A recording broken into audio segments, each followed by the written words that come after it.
नमस्कार, मैं हूं मिताली चंदोला। कुछ जुर्म ऐसे होते हैं जिनकी सरहद नहीं होती और ऐसे जुर्म के शिकार आप और हम रोज होते हैं। आप देख रहे हैं मेरा खास शो भारत के रक्षक और आज मैं आपकी मुलाकात कराने जा रही हूं स्पेशल आईजीपी यशस्वी यादव से, जो महाराष्ट्र साइबर विंग को हेड कर रहे हैं।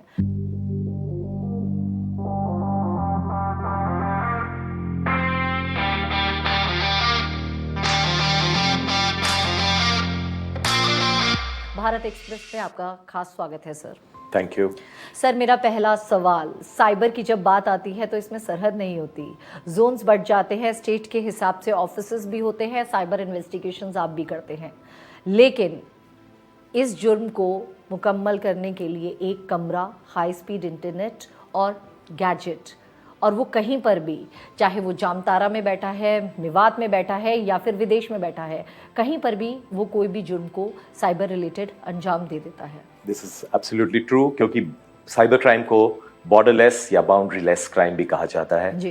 जो कि जिसकी वजह से ये ज़्यादा चैलेंजिंग है, इसको डिटेक्ट करना भी चैलेंजिंग है, और इसीलिए विभिन्न प्रदेशों में अलग अलग साइबर यूनिट्स का स्थापन किया गया है। महाराष्ट्र गवर्नमेंट का बहुत ज़्यादा ध्यान है साइबर पुलिस को और सक्षम बनाने के लिए, इसलिए अभी हम लोग 1000 करोड़ के करीब का एक प्रोजेक्ट कर रहे हैं जिसमें वर्ल्ड की सारी latest technologies, software tools, detection tools, experts, वो सब बनाया जा रहा है और अगले 1 महीने में ये क्रियान्वित हो जाएगा, जिससे कि it will be one of the most extraordinary cyber facilities, जिसकी वजह से ऐसे डिफिकल्ट बाउंड्रीलेस साइबर क्राइम्स को हम लोग डिटेक्ट करने में अधिक सक्षम हो पाएंगे। सर, यहाँ पर अभी आपने मुझे बताया कि आप लोग इस प्रोसेस में हैं और इसको करेंगे, लेकिन जो साइबर क्रिमिनल है वो बहुत ज़्यादा स्मार्ट होता है और आए दिन वो कुछ ना कुछ इस तरीके की हरकत करता है और वो काफ़ी ज़्यादा, उनकी एक्सपर्टीज़ भी है कई चीज़ों में। आपका ट्रेनिंग सेंटर आएगा, उसके बाद स्टाफ को भी आप ट्रेन करेंगे, लेकिन तब तक अगर मैं एक रेशो निकाल कर देखूँ 2020 से, तो ये ग्राफ बहुत ज़्यादा हाई हो चुका है। इसको कंट्रोल कैसे किया जाए और आपकी जो टेक्निकल साइबर इन्वेस्टिगेशंस हैं उसको किस तरीके से आप करते हैं? देखिए, ये कहना सही है कि साइबर क्राइम बहुत बड़े प्रमाण में बढ़ रहा है, no doubt about it. Recent Forbes report में cyber crime was rated as number 1 organised या संगठित अपराध, विश्व का नंबर 1 संगठित अपराध के रूप में। नार्को ट्रैफिकिंग, काउंटरफीटिंग वगैरह के संगठित अपराधों को ये बहुत पीछे छोड़ चुका है, इसलिए हमें ज़्यादा तैयारी रहनी चाहिए और साथ ही साथ वर्ल्ड की बेस्ट टेक्नोलॉजी को इसको कॉम्बैट करने के लिए हमें लाना पड़ेगा। सबसे पहली चीज़ इसमें मैं आपको ये बताना चाहूँगा कि साइबर क्राइम की कई ऐसी टोलियां हैं जो सिर्फ यही काम करती हैं। They have become a organized factory like setup.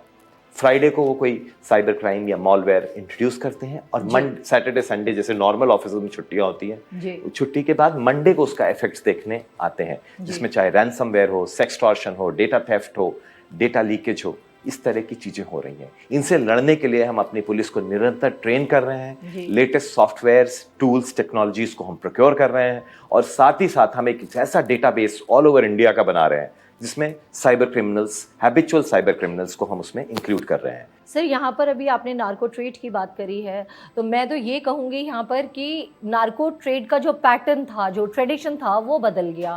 पहले जो बहुत बेसिक ट्रेडिशनल तरीके से नार्को ट्रेड हो रहा था, अब वो सारा का सारा डार्क वेब पर आ चुका है। तमाम तरीके की नार्को ट्रेडिंग है उसमें हो रही है और वो चीज़ को अरेस्ट करना, पकड़ना थोड़ा मुश्किल ही है, क्योंकि जैसे डिजिटल फुटप्रिंट मिस हो गया तो सारी इन्वेस्टिगेशन धरी की धरी रह जाती है।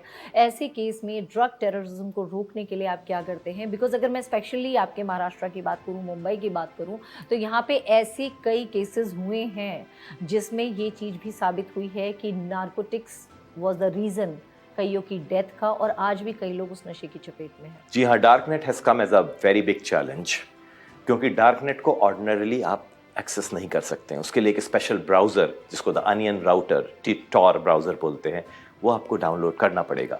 और साथ ही साथ ये मल्टी प्रॉक्सी टेक्नोलॉजी पे बेस्ड है, जिसमें एक मैसेज दूसरे मैसेज में आने के पहले 20 कंट्रीज़ के थ्रू ट्रांसमिट होता है। तो मतलब आप अगर अपने नेबर को ही मैसेज कर रहे हैं तो सबसे पहले हो सकता है वो मैसेज पाकिस्तान जाए, फिर उज़्बेकिस्तान जाए, फिर रशिया जाए, फिर यूरोप जाए, फिर उसके बाद अपने नेबर के पास आए, आपके नेबर के पास आए। तो जब पुलिस उसको बैक ट्रैक करती है तो कई कंट्रीज की गवर्नमेंट का हमें कोऑपरेशन या सहारा लेना पड़ता है, तब हम क्रिमिनल तक पहुंच सकते हैं। तो ये एक बहुत डिफिकल्ट प्रोसेस बन जाता है। दूसरा आपने प्रश्न पूछा, darknet to be as used as a market place for narcotics. तो मैं ये कहना चाहूंगा, डार्कनेट सिर्फ नार्कोटिक्स के लिए नहीं, बहुत सारे अपराधों को अंजाम देने के लिए यूज होता है। यहां तक कि डार्कनेट के थ्रू कुछ लोगों के मर्डर भी कराए गए हैं, ऐसा आरोप दिया गया है, जो सो कॉल्ड सुपारी किलिंग्स। क्योंकि ना क्लाइंट को पता होता है, ना मर्सनरी को पता होता है जो मर्डर कर रहा है कि उनकी आइडेंटिटी क्या है। वो सिर्फ डार्कनेट के यूजर नेम के थ्रू इंटरैक्ट करते हैं और क्रिप्टो करेंसी के थ्रू पैसा ट्रांसफर होता है। सर यहाँ पर बात करूंगी, सबसे ज्यादा विवादित चीज जो चली थी वो था कनाडा के और हिंदुस्तान के जो रिश्ते थे। जिस तरीके से खालिस्तानी मूवमेंट चल रहा है और खालिस्तान के कई जो लोग थे जो प्रोटेस्ट में शामिल थे और कोई लीडर्स थे, उनके भी मर्डर्स वगैरह हुए, नाम लेना ठीक नहीं रहेगा, तो आरोप प्रत्यारोप का दौर चला। लेकिन लेटर ऑन जब देखा था तो असासिन्स हायर किए थे, कोई कहीं चाइना का है, कोई पाकिस्तान का है। इवन पाकिस्तान में भी आए दिन जो है डेजिग्नेटेड टेररिस्ट जो इंडिया में हैं लिस्टेड NIA के थ्रू, उनकी भी डेथ हो रही है। तो ये जो पूरा नेक्सस है, ये किस तरीके से चलता है? देखिए, इसके बारे में तो मैं ज़्यादा टिप्पणी नहीं कर पाऊंगा, क्योंकि ये cases ministry of external affairs और बाहर की पुलिस देख रही है। तो I don't know the details of the investigation, but yes, ऐसी मर्सनरी किलिंग्स थ्रू डार्कनेट के प्रमाण और केसेस और एग्जाम्पल्स हमारे पास आए हैं। बट ऐसा केस इन्वेस्टिगेट करने का अभी तक हमें मौका नहीं मिला है।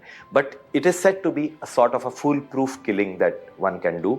इसमें असैसिन हायर किया जाता है थ्रू क्रिप्टो करेंसी, और उसको बैक ट्रैक करना बहुत ही मुश्किल है, जिससे real identity of client as well as the जो असैसिनेट कर रहा है, उस पर्सन की आइडेंटिटी रिवील करना बहुत मुश्किल होता है लॉ एनफोर्समेंट एजेंसीज के लिए। लेकिन इसके साथ मैं ये भी कह दूं कि internet never forgets, internet never forgives. तो अगर आपकी कोई भी डिजिटल फुटप्रिंट इंटरनेट पे आ गई है, तो एक अच्छा इन्वेस्टिगेटर अपनी क्राफ्ट को यूज करके उस डिजिटल जरूर पहुंच जाएगा। फिजिकल वर्ल्ड में हो सकता है ये एविडेंसेस डिस्ट्रॉय हो जाएं बारिश से, आग से, लेकिन इंटरनेट वर्ल्ड में या इंफॉर्मेशन सुपर हाईवे में ये डिजिटल फुटप्रिंट्स परमानेंट होते हैं। अगर उनको अच्छी तरह से हम लोग बैक ट्रैक कर पाएं, तो बड़े से बड़ा अपराध भी सॉल्व किया जा सकता है। सर, यहाँ पर मैं आपसे ये पूछना चाहूँगी, क्योंकि सबसे इम्पॉर्टेंट साइबर इन्वेस्टिगेशन जिसको फॉलो करती है वो आपके डिजिटल फुटप्रिंट्स होते हैं।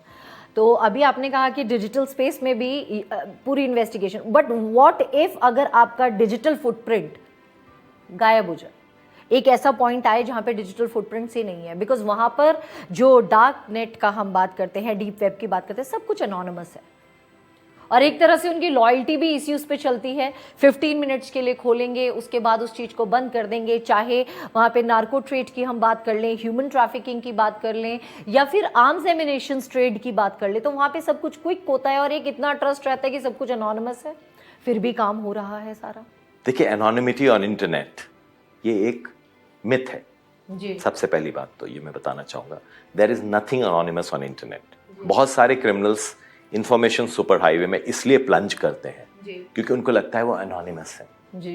लॉ एनफोर्समेंट एजेंसीज उन तक कभी पहुंच नहीं सकती जी।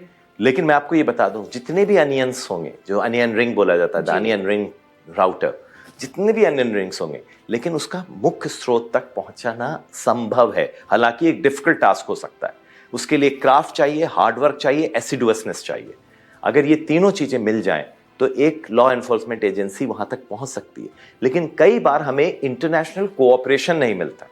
जैसे कि अगर पाकिस्तान से कोई मैसेज राउट करके आ रहा है, पाकिस्तान एजेंसीज हो सकता है इंडिया की एजेंसीज को सपोर्ट ना करें और वो अपराध सॉल्व ना किया जा सके। एक इंटरनेशनल कोऑपरेशन होना चाहिए, जैसे इंटरपोल है, उसी तरह एक साइबर क्राइम पुलिस का भी इंटरनेशनल कोऑपरेशन होना चाहिए, जिसमें अगर बात ना हो, ऐसी गाइडलाइंस होनी चाहिए कि हर कंट्री को बोनाफाइड क्रिमिनल एक्टिविटी या जेन्युइन क्रिमिनल एक्टिविटी को ट्रेस करने के लिए कोऑपरेशन देना मैंडेटरी होना चाहिए। तो हम देखेंगे साइबर क्राइम का ढांचा बहुत ज्यादा वीक हो जाएगा और हम इस क्राइम को रोकने में सफल हो पाएंगे। इसीलिए मैंने एक रिपोर्ट भी अभी अपने होम डिपार्टमेंट के थ्रू MHA को लिखी है, जिसमें international cooperation on cyber crime is very very important.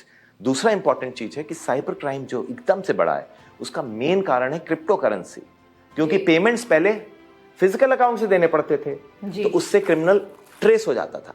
अब क्रिप्टो करेंसी अकाउंट से पेमेंट्स दिए जा रहे हैं, जो कि कई बार तक जिसमें केवाईसी भी नहीं होती है, नकली नाम से लोग अपना अकाउंट बना लेते हैं। इसलिए ये भी मैंडेटरी करना चाहिए कि हर क्रिप्टो करेंसी वॉलेट का केवाईसी होना चाहिए, प्रॉपर डॉक्यूमेंट्स के बाद ही वो खोलना चाहिए, जिससे कि हम बैक ट्रैक कर सकें उस क्रिप्टो करेंसी अकाउंट होल्डर को। सर, बजट की जब बात आई थी तो उस टाइम पर इस बात का तो संज्ञान लिया गया था कि क्रिप्टो करेंसी से, बिटकॉइन से जो भी आप धन अर्जित कर रहे हैं, कोई एसेट खरीद रहे हैं तो उस पर तो टैक्स लगेगा, बट इस पर नहीं, जो कि एक अपने आप में बहुत बड़ी विडंबना है। तो इस तरीके के ट्रांजैक्शंस को कैसे रोका जाए कि क्रिप्टो बिटकॉइन के थ्रू ना हो, इस पर एक लगाम लग जाए ताकि ऑटोमेटिकली कई चीज़ें जो हैं अपने आप में स्टॉप हो जाएंगी। देखिए, महाराष्ट्र साइबर डिपार्टमेंट ने एक रिपोर्ट भेजी है गवर्नमेंट के पास, जिसमें हमने 2 चीजें बोली है। नंबर 1, क्रिप्टो करेंसी इंडिया में बैन होना चाहिए। ये कोई पर्पस सर्व नहीं कर रहा है according to us. It is only fuelling money laundering and benami transactions. There is no purposeful use of virtual money, जिसमें कोई भी सॉवरेन वैल्यू नहीं है। कल वो क्रिप्टो करेंसी जिसने लॉन्च की है वो कहीं भाग जाए तो सारे होल्डर्स का बहुत बड़ा चीटिंग, ड्यूपिंग हो जाएगा। इसके अलावा क्रिप्टो करेंसी में कोई केवाईसी नहीं होता। कई एक्सचेंजेस में, कुछ एक्सचेंजेस में अभी केवाईसी चालू है, लेकिन 99% एक्सचेंजेस में जो वर्ल्ड ओवर है उसमें कोई केवाईसी नॉर्म्स नहीं है, कुछ नहीं है। कोई भी अपना ब्लैक मनी या कोई भी इलीगली अर्जित मनी को क्रिप्टो करेंसी में कन्वर्ट करके पूरे transactions all over the world कर सकता है। तो मेरी पहला रिकमेंडेशन है, crypto currency should be band in India like in several other countries. इसका कोई पर्पस हमारी इकोनॉमी में नहीं है एक्सेप्ट इलीगल ट्रांजैक्शंस। दूसरी बात मैं ये कहना चाहूंगा कि dark net should be band like China has done. China has launched a project called great firewall of China, जिसमें सारे डार्क नेट के एक्सेस क्लोज हो जाते हैं। तो क्योंकि डार्क नेट का भी मेरे हिसाब से as a Maharashtra cyber department officer, there is no purposeful use of dark net. कभी आपने सुना है कि किसी ने कोई बहुत अच्छा पर्पसफुल काम डार्क नेट के थ्रू किया हो? हमेशा ये सब क्रिमिनल्स का, इनके मार्केट प्लेसेस में सारे कॉन्ट्राबैंड चीजें बिकती हैं, क्रिप्टो करेंसी के थ्रू ट्रांजैक्शंस होते हैं जो टोटली एनोनिमस रहते हैं जब तक कि कोई बहुत ज्यादा सघन इन्वेस्टिगेशन ना लॉन्च किया जाए। तो इन दोनों चीजों को अगर बैन कर दिया जाए तो साइबर क्राइम काफी हद तक कम हो जाएगा। सर, अभी सबसे इम्पॉर्टेंट सवाल एक जो मेरे जहन में है, और मैं आए दिन इस तरीके के केसेस भी देख रही हूँ, यहाँ पर मैं एक आपसे पूछना चाहूँगी, क्योंकि कई बार हमने देखा है जो यंग जनरेशन होती है काफ़ी एंथू, एंड जब टीनेज क्रॉस करते हैं तो दे थिंक कि हाँ हम सबसे ज़्यादा इंटेलिजेंट है।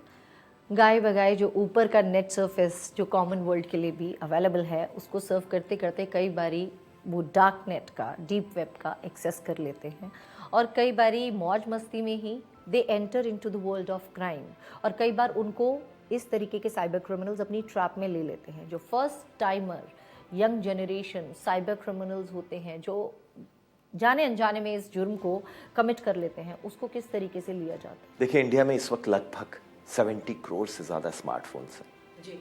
70 करोड़ स्मार्टफोन्स का मतलब यह है कि हर एक व्यक्ति जिसके पास स्मार्टफोन है, एक बहुत ही कंप्यूटर उसके हाथ में जी। क्योंकि पहले के ज़माने के सुपर कंप्यूटर से भी ज़्यादा पावरफुल आजकल के स्मार्टफोन्स हैं जी।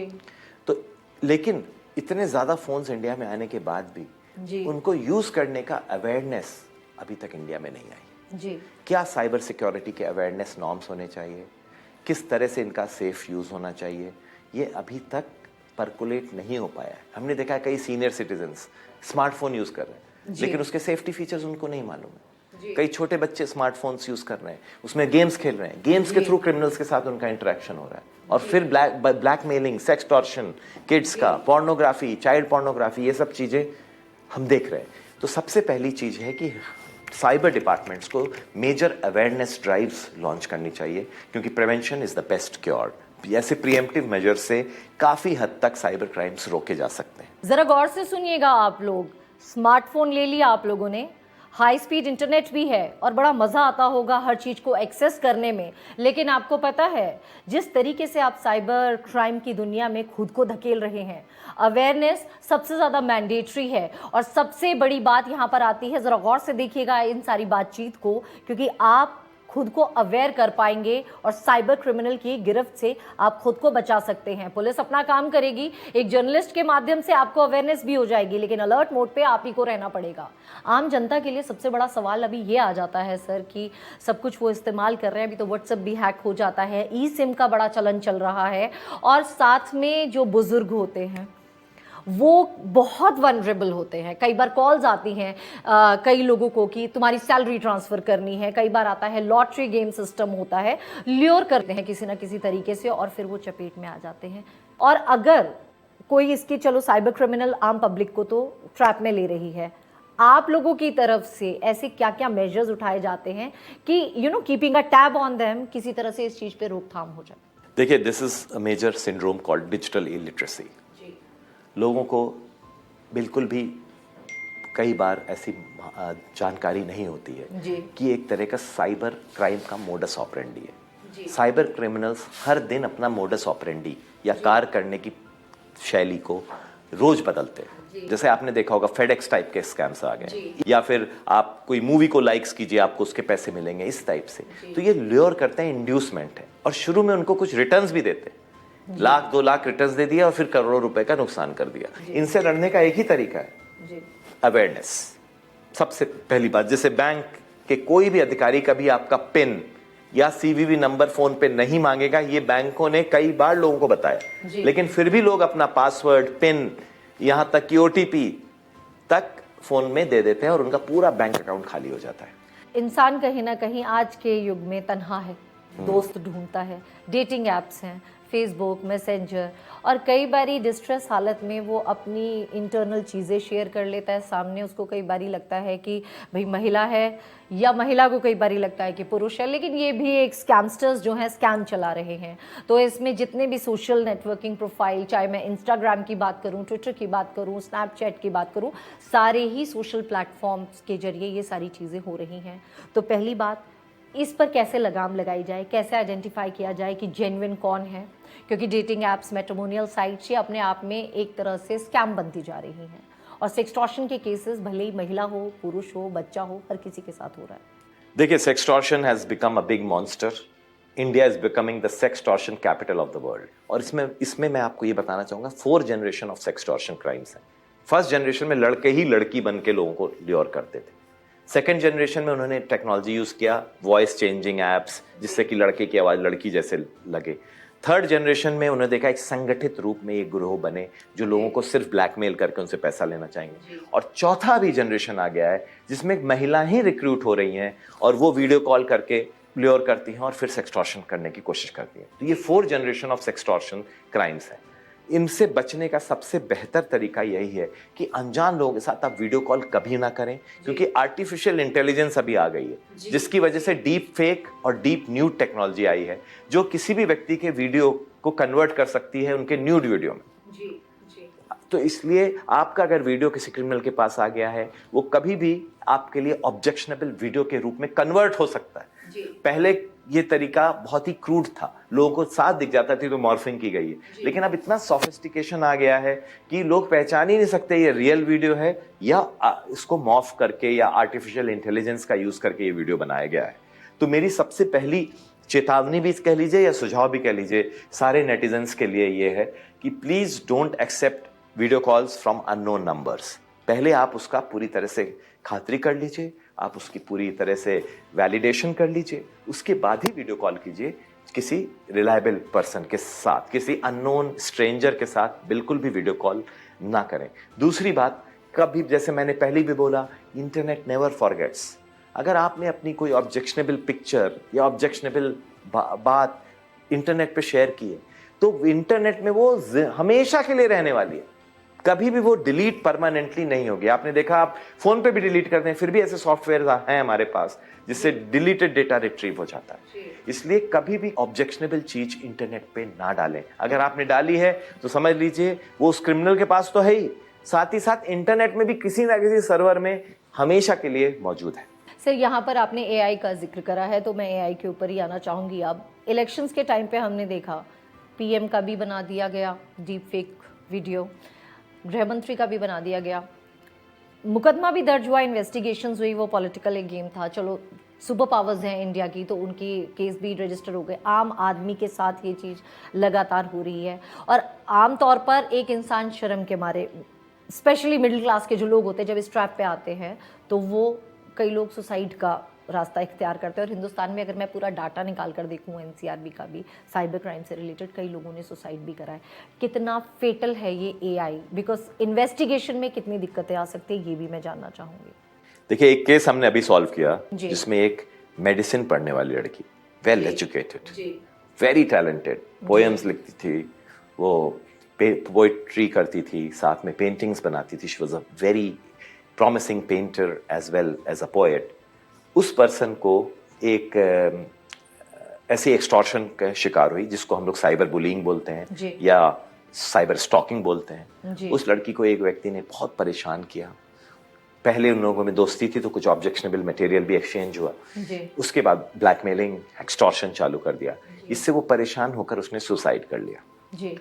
ये जब केस हमारे पास आया, हमने बहुत ही गहन अध्ययन करके, क्योंकि कोई भी लीड पुलिस के पास नहीं थी, it was totally dark case, fake account से इंस्टाग्राम में बस चैटिंग हुई थी। जी। तो उस फेक अकाउंट से रियल पर्सन तक पहुंचने में हमें काफी वक्त लगा, जिसमें हमने वीपीएन टेक्नोलॉजी को अनरेवल किया। साथ ही साथ हम लोगों ने इंटरनेट सर्विस प्रोवाइडर से इंफॉर्मेशन मांगी, सोशल मीडिया प्लेटफॉर्म इंस्टाग्राम वगैरह से इंफॉर्मेशन मांगी। तब हमें पता चला वो एक एमबीए स्टूडेंट है, हैदराबाद के एक किसी कॉलेज में एमबीए कर रहा है। जी। जब हमने उसको अरेस्ट किया तो उसके पास से हमें 52 लड़कियों के साथ ऐसी ऑब्जेक्शनेबल चैट्स जिसमें उसने उनको एक्सटॉर्शन करने की कोशिश की है, हमें मिली। तो हम आपको ये बताना चाहते हैं, ऐसे साइबर क्रिमिनल्स का एक हैबिट बन जाता है, एक परवर्टेड प्लेजर उनको मिलता है। इससे बचने का वही तरीका है कि स्ट्रेंजर्स को कभी भी पूरी तरह से आप विश्वास ना करें और कभी भी कोई ऑब्जेक्शनेबल मटेरियल इंटरनेट पे ना डालें, उससे आपको सिर्फ नुकसान हो सकता है, कोई फायदा नहीं होगा। दूसरी बात आपने जो पूछी कि जो आजकल ये एआई का चलन जो हो रहा है, इसमें डीप फेक और डीप न्यूड 2 टेक्नोलॉजीज आई हैं, जिसमें कई सेलिब्रिटीज के ऑब्जेक्शनेबल वीडियोस बनाए गए हैं। तो इसमें मेरा सबसे पहला ये सुझाव है, जिसका भी ये वीडियो बने, इसमें हमें शर्म को क्राइम से दूर रखना है। जैसे किसी के यहाँ चोरी होती है, मर्डर होता है, तो पुलिस के पास जाता है बिना शर्म के। इसी तरह डी स्टिग्मेटाइजेशन, मतलब शर्म को क्राइम से हटाने का हमारी मुहिम चल रही है, जिसमें हम लोगों को अवेयर कर रहे हैं कि पूरी बात बताते हैं, पुलिस को पूरी बात बताइए, पुलिस इस क्रिमिनल तक पहुंच के उसको सजा देगी। And deterrence is the best prevention. अगर आपने किसी क्राइम को सॉल्व कर लिया, उस क्रिमिनल को पकड़ लिया है, उससे बड़ा प्रिवेंशन हो ही नहीं सकता।